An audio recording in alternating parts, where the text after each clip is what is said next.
It's good day to brew, baby. What is up, YouTube? It's your boy, Millsy. Back at Hometown Commander, back for another episode of Millsy Brews, the show where I brew my version 1.0 deck list of the commander in front of us on my quest to brew the magic world. As always, the deck list is going to be down in the description for you below. So I'd really appreciate it if you could interact with the video, like, comment, subscribe.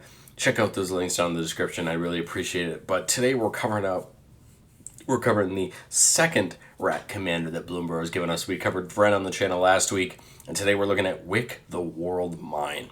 A 4-mana, 2/4 rat warlock. It's actually a Grixis commander because of its second ability, but it says whenever Wick or another rat you control enters, we make a 1/1 black snail creature token if we don't control snail. Otherwise, we put a counter on a snail we control. And for 3 mana, we can sack a snail to deal damage equal to the sacrifice creature's power to each opponent and draw cards equal to its power. This is a really interesting ability for two reasons. One, well, rats are very good at making other rats. And the interesting thing is it doesn't say non-token rat, so there are rat token synergies that we can use to make that snail pretty big.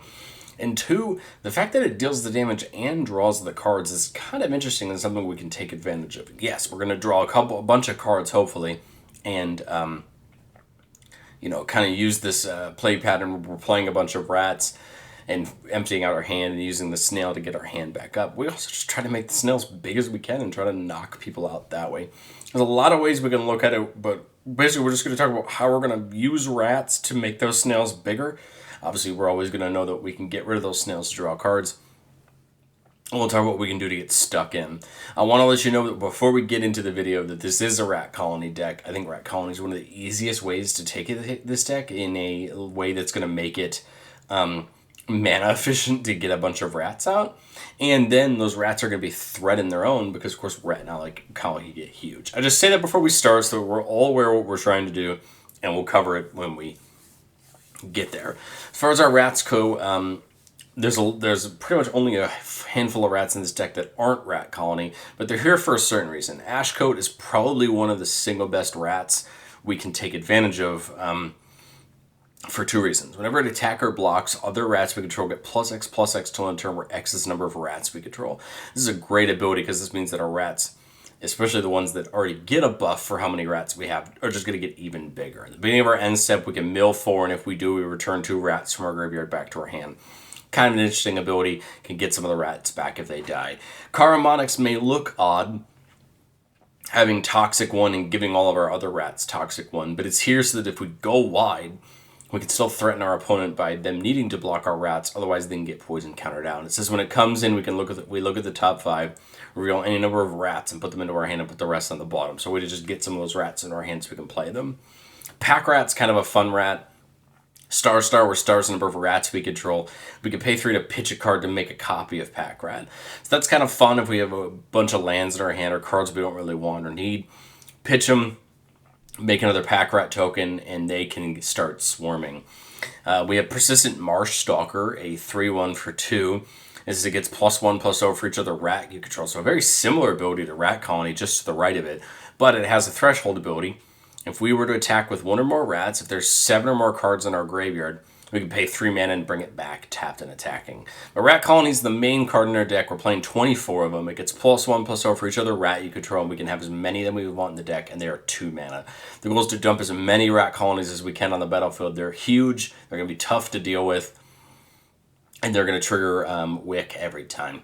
Taurean Mauler is a really fun card in this deck because it plays 2 roles. It is a rat, because it has Changeling, so it's going to trigger Wick. But the fun part is it's also a snail because of Changeling, meaning that Taurean Mauler can get very big because it is a 2/2 that gets a counter on it every time our opponents cast a spell.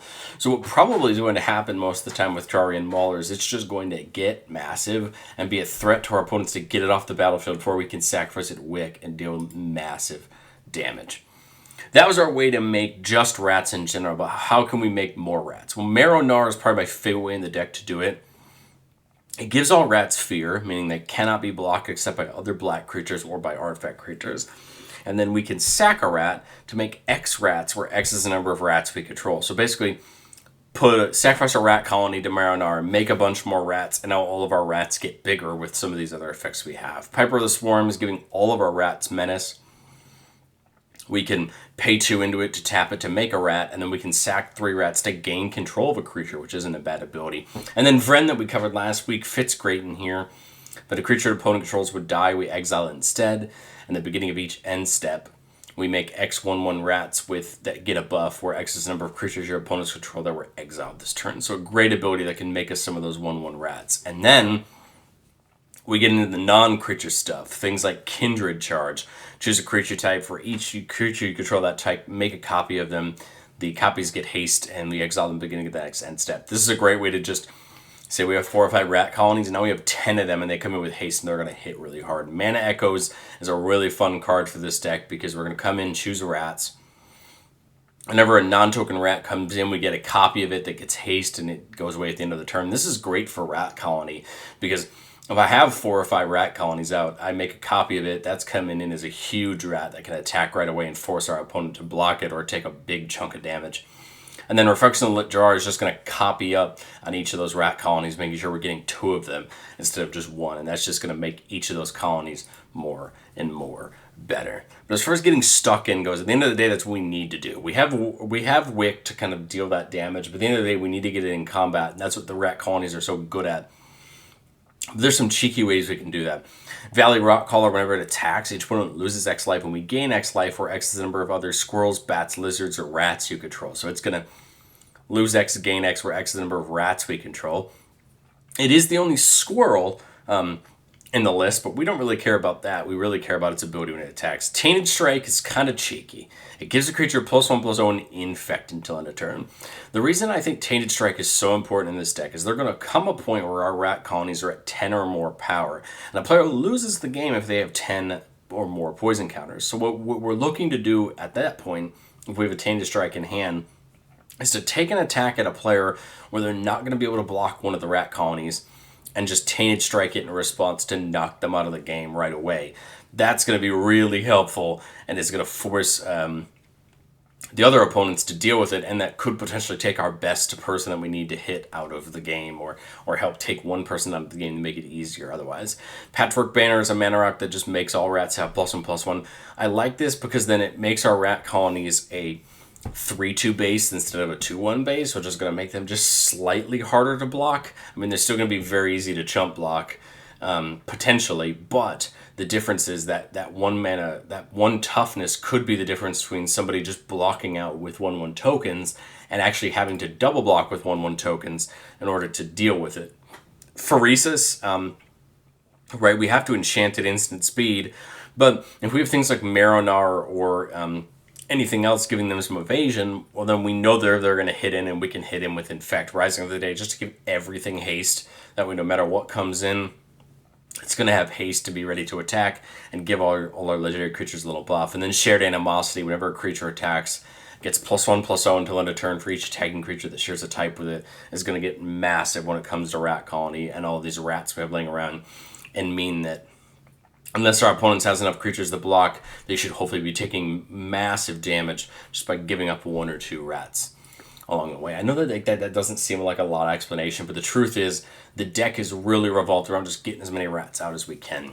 So as far as the cards I wanted to consider going into testing, there's really 2 main ones, Roaming Throne and City on Fire. Why? Well, Roaming Throne will double up all of the Wick triggers. So whenever it or another rat comes in, we're going to make the squirrel and then potentially could be able to put a counter on it. It won't trigger the activated ability, or won't copy the activated ability, but it will trigger the other ability. And then City on Fire seems like a great combo with Wick, tripling the amount of damage that Wick can do. I know it seems odd, Millsy, why wouldn't City on Fire be in the deck to start? And it's just because I don't know where to find a slot for it. Do I take out a rat colony for it? Do I take out another rat for it? It seems like a slam dunk. But as I was testing the deck, I just couldn't find a slot where I hurt my other consistency. Haunted one I really like. And the reason is because it says whenever this creature becomes tapped, it and other creatures you control that share a creature type with it get +2/+0 on Undying, meaning all our rat colonies could go back. Again, same thing with Haunted One. Feels like a slam dunk. I just don't know what slot to put it in. It's the same for these 3 cards. Do I take out rat colonies for them? Do I take out other cards? This is where I would go into testing with 3 cards I know I want in, and just try to figure out where I want them in. But let's get into the playtest, because I think this is where we get to learn a lot about the deck. Keeping a 2-lander with a Chromatic Lantern, but we can play both the Pack Rats and the Rat Colony. We just need to get to that Chromatic Lantern, and then we can play Wick. So turn we draw a Shipwreck Marsh. That's great. So we're going to work our way towards that Wick. Right now, looking like Wick's going to come out turn 4. So turn 1, we just play that Swamp down. Turn 2, Wick could potentially come down even sooner. We'll get that Talisman down. We skip playing the Rat Colony this turn, which could be an argument of good versus bad. We do keep the Pongify up, though, in case we really need to take out some of our opponents that came down a little early. But on turn 3 here, I think I just get Wick down. This is going to make the Snail, and at least we can get this process started. Next turn, we could go like Chromatic Lantern into a Rat Colony, since we drew another one, and kind of prepare for another turn where we can just slam down Rat Colonies. We draw that tap land, so I would just go Chromatic Lantern into a Rat Colony and get a counter on the Snail. Now the Snail's a 2/2, so we can sack it for 2 damage or 2 cards. Alright, on turn 5, I've got 7 mana, and I can tap anything for any color. So I can play 3 rats, making this a 4/4, or I could play 2 rats, and then sack this to deal 4 damage and draw 4. It's my choice. So I'd probably get a Rat Colony, and let's get a Pack Rat down. 2 counters here, and here's the choice. Do I get everybody for 4 and draw 4, or do I play another Rat Colony? What I would probably do is look at the board and determine this. Do I have a good attack with this Rat Colony? Would it be better with 1 more power? Because remember, I can do Wick's ability at instant speed. So I'd kind of rather leave it up, make people think I have something in my hand rather than it just being Wick's ability. Maybe attack with this Rat Colony if need be, and kind of save it for next turn where we can really take advantage of maybe the extra cards. And then if the person before me, like on the turn before me, if no one's done anything, I don't need to Pongify anything, then I'm going to sack the Snail, draw 4, and deal the damage out. And, then that way I refilled my hand, and we can keep going the next turn. So on turn 6 here, drop a land, 8 mana. We see that Valley Rock Caller. So we could potentially get it going for another turn. I can just straight up cast 4 Rat Colonies this turn. Make the Rat Colonies huge, make this Pack Rat huge, and just move into the next turn. I guess it would probably come down to what I'm playing against. You know what I mean? I could play just 2 Rat Colonies and keep up the mana to sack the Snail again and keep up the Pongify. But I think I would probably just go 2 Rat Colonies and the Rock Caller here. So that's going to give me just 2 counters. 1 counter on the Snail. 1 here when it's created, and then 1 on it. Because I think with the Rat Caller next turn, we can really take advantage of the Rat Caller and get some big damage on our opponents. And I think these 3 attack. Again, I would be careful where I'm pointing those Rat Colonies because they're 1, 2, 3, 4, 5. They are 7 ones. They're still 1 toughness, though, so we got to be slightly careful. But I think there might be some good spaces for the attacks. And then here on turn 7, we see a Patchwork Banner. I guess play the Patchwork Banner. Right? Now they all get a +1/+1 buff. I think I would just pay 3 to draw the 2, just to see what we get access to, and we get access to a Dragon Skull Summit, right? So now I've got 3 for that, 3 for that. So I've got 4 mana up and ready to go. We could just double Rat Colony, right? Make another Snail, put a counter on it. Move to combat, have all of these guys attack. This Rock Caller is going to deal 1, 2, 3, 4, 5, 6, 7, 8 damage, and we gain 8. And I mean, now think about that. That's 8 from this, 2 from that Snail we just did, 4 from the one before it. I mean, we're at 14 damage total alone on just Wick's abilities and this Rock Caller. And this turn's probably could potentially knock at least 1 person out with how big these Rat Colonies are. And I think you can kind of see our play pattern here as we push towards, mid to late game. But we'll go 1 more, just again to see some different lines, some different openings. 2 lander here with a Talisman and a Chromatic Lantern, drawing the 3rd there. I think Smoldering Marsh can come in tap no matter what. I don't really think we're going to see anything too good on turn 2. We'll play the Talisman. Graves wouldn't have been there either to protect Wick when it comes down, but we'll get there. Ooh, well, there we go. So Drowned Catacomb down, right? 1 mana for the Soul Ring. That's 5 mana. I don't think I can get Wick and the boots down, but I think I want to get Wick down if I can. Use that one into that, and then, 4 mana for Wick. Gets me the snail, and we'll move to turn 4. Land for turns, we're at 4, 5, 7 mana. I can get the 2 rat colonies down, but I'll get the lantern and the 2 rat colonies down. Getting that snail up to 3 power. And now we can set up the rat colonies for a future turn. Turn 5, I'd probably just go ahead and get rid of the snail. Draw 3, deal 3 damage, another land down. So I've got 2, 3, 4, 5, 6 mana. I'll double rat colony, and then I think I'd put the Greaves down and get him onto Wick, just to protect Wick, since obviously Wick's going to be a threat, dealing out this damage and making these snails attack with the 2 rat colonies that came in last turn. Here we see Rising of the Day and a Bedevil to, for some removal. Play the rat colony, get the counter. And I think I just sack the snail for 3. Again, sometimes it's really important just to sack the snail to get the few extra cards. Another land, so we've got, 1, 2, 3, 4, 5 mana. Swarmyard Massacre is a great one-sided board wipe in this deck, but I don't think we're there quite yet. So I'm going to Rising of the Day into that rat colony, make that snail again, and now all these have haste. They're ready to go if they want to attack. If I have a great attack here on turn 6, I will sacrifice a rat colony to get in a good attack. We'll go to the next turn. Again, Tarion Mullen here is kind of fun, right? Because it's both a snail and a rat. But I think what makes the most sense to this turn is just a Swarmyard Massacre. This makes me 2 squirrels.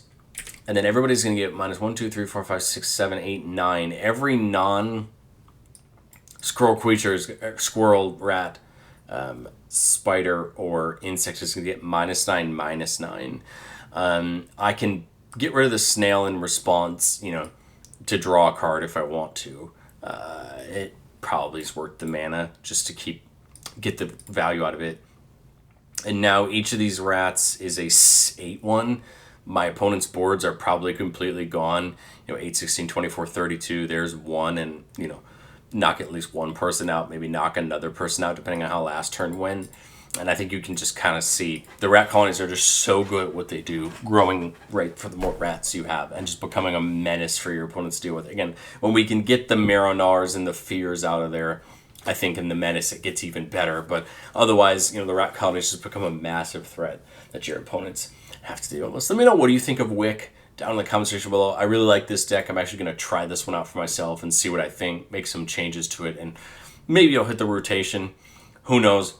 But I think it's worth trying out. So thank you so much for watching, and I'll catch you guys next time.